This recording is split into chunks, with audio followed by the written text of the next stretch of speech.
गुलकारी के फलक पर दमकता हुआ सूरज, जिनके लाजवाल नगमे आज भी मौसीकी के जहां को मुनव्वर किए हुए हैं। एक ऐसी आवाज़ जो कई नगमा निगारों, मौसीकारों और अदाकारों की कामयाबी का सबब बनी। एक ऐसी आवाज़ जो जग की आवाज़ बन गई। दुनिया ए मौसीकी में सुरीले गुलकार तो और भी हैं, लेकिन मोहम्मद रफ़ी साहब का मकाम कुछ और ही है। जिसके लिए भी गाने गाए, यूं लगा कि वो ही गा रहा है। मोहम्मद रफ़ी साहब 24 दिसंबर 1924 को पंजाब के शहर अमृतसर के गांव कोटला सुल्तान सिंह में पैदा हुए। 1935 में उनका ख़ानदान लाहौर आ गया। 11-12 साल की उम्र तक मोहम्मद रफ़ी साहब लाहौर की गलियों में ही खेलते कूदते रहे। लाहौर की गलियों में रोज़ एक फ़कीर आता था, जिसकी सदा कानों में पड़ते ही मोहम्मद रफ़ी साहब उठ पड़ते और बेसाख्ता उस आवाज़ के पीछे दौड़ लगाने लगते। फ़कीर की सदा ने मोहम्मद रफ़ी साहब के अंदर के फ़नकार को बेदार कर दिया। रफ़ी साहब बचपन से ही खुशहलान थे और अक्सर दोस्तों के दरमियान अपने फ़न का मुजाहरा करते थे। अगरचे उनके अब्बा को उनका ये शौक़ पसंद नहीं था, लेकिन उनकी अम्मा, ताया और दीगर घर वाले उनकी हौसला अफजाई करते रहे। मोहम्मद रफ़ी साहब खुशहलानी की वजह से अपने मोहल्ले में मशहूर हो चुके थे। फिर एक दिन यूँ हुआ कि उन्हें अपने वक्त के मशहूर गुलकार के.एल. सेगल साहब की जगह गाने का मौका मिल गया। एक शो में के.एल. सेगल साहब बत्ती ना होने की वजह से गाना नहीं गा पाए और लोगों को चुप कराने के लिए मोहम्मद रफ़ी साहब को स्टेज पर खड़ा किया गया ताकि वो लोगों का दिल बहला सके। इत्तफाक की बात ये थी कि उस शो में अपने वक्त के मारूफ मौसीक़ार श्याम सुंदर भी शामिल थे। उन्होंने जब 13 साल के लड़के की आवाज़ सुनी तो हैरान रह गए। श्याम सुंदर साहब ने मोहम्मद रफ़ी साहब को सराहा और उनके भाई को अपना कार्ड दिया और कहा कि इस बच्चे को मुंबई ले आओ, इसकी किस्मत बदल जाएगी। मोहम्मद रफ़ी साहब के मुंबई जाने के इरादे पर शदीद मुखालफत हुई, लेकिन उनकी वालदा और घरवालों ने उन्हें मुंबई जाने की इजाज़त दे दी। माँ ने अपने बेटे को तमाम दुआओं के साथ रुखसत किया। कोई नहीं जानता था कि ये बच्चा आने वाले वक्त में हिंदुस्तान का नाम दुनिया भर में रोशन करेगा। मोहम्मद रफ़ी साहब अपने बड़े भाई साहब के साथ मुंबई पहुंचे और श्याम सुंदर साहब के साथ मुलाकात की। श्याम सुंदर ने उन्हें पहचाना और काम भी दिया। रफ़ी साहब ने सबसे पहले पंजाबी फिल्म गुल बलोच के लिए गाना गाया और वो गांव की गोरी फिल्म का उनका पहला गीत रहा। अरे दिल हो काबू में तो दिलदार की ऐसी ऐसी हुस्न के सरकार की। लेकिन रफ़ी साहब जद्दोजहद करते रहे।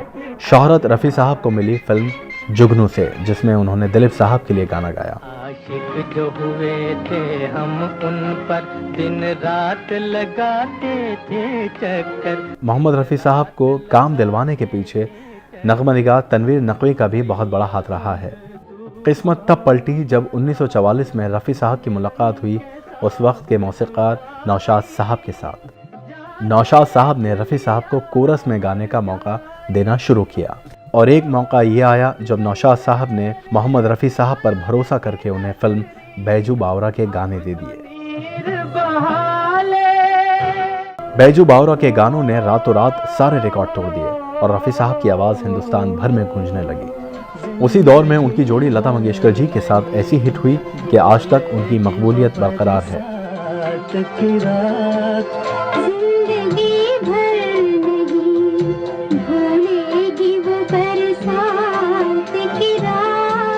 मोहम्मद रफ़ी साहब तमाम बॉलीवुड के अदाकारों की आवाज़ बन चुके थे। उन्होंने पृथ्वीराज कपूर साहब से लेकर ऋषि कपूर साहब और कॉमेडियन जॉनी वॉकर साहब से लेकर महमूद साहब तक सबके लिए गाने गाए।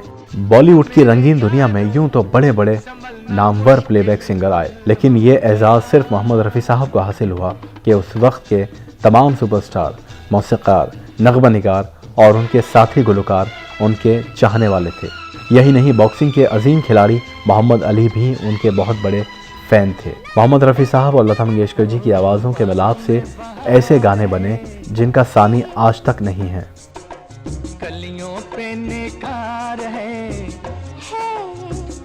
यूं तो मोहम्मद रफ़ी साहब ने ज़िंदगी का बेशतर हिस्सा फिल्म इंडस्ट्री और फिल्मकारों के बीच गुजारा, लेकिन इसके बावजूद उन्हें दीन से बेपनाह रग़बत थी और वो एक सच्चे आशिक़ रसूल थे। 1967 में जब उन्हें पद्मश्री से नवाजा गया तो उनसे एक ख्वाहिश पूछी गई जिसे हुकूमत पूरा कर सकती, तो उन्होंने इंतहाई अक़ीदत और आजिज़ी से कहा कि मेरे वालिदैन ने मेरा नाम मोहम्मद रफ़ी रखा था, लिहाजा मुझे रफ़ी साहब के बजाय मोहम्मद रफ़ी कहकर पुकारा जाए। मोहम्मद रफ़ी साहब ने अपनी आवाज़ की बदौलत न सिर्फ पद्मश्री बल्कि हिंदुस्तान में नहीं दुनिया भर में कई एजाज़ात अपने नाम किए हैं। बेहतरीन गुलकारी के लिए 6 बार फिल्म फेयर अवार्ड से नवाजा गया है, 1 बार नेशनल फिल्म अवार्ड से नवाजा गया है और इसके अलावा भी अनगिनत अवार्ड से रफ़ी साहब को नवाजा जा चुका है। 31 जुलाई 1980 को एक ऐसी आवाज़ हम सबको अलविदा कह गई जिसके गाने दुनिया के कोने कोने में गूंज रहे थे और आज तक गूंजते रहे हैं। मोहम्मद रफ़ी साहब 1980 में चल बसे और खालिक़ हकीकी से जा मिले। तकरीबन 40 बरस होने को हैं और मोहम्मद रफ़ी साहब की आवाज़ आज भी घर घर में गूंज रही है। उनके नग़मे हर घर में गूंज रहे हैं। सिर्फ हिंदुस्तान में नहीं बल्कि दुनिया भर में रफ़ी साहब की आवाज़ गूंजती आई है, गूंजती रहेगी। मोहम्मद रफ़ी साहब जैसी अजीम शख्सियत और ऐसी अजीम आवाज़ का मालिक ना आज तक आया है, न कभी आएगा।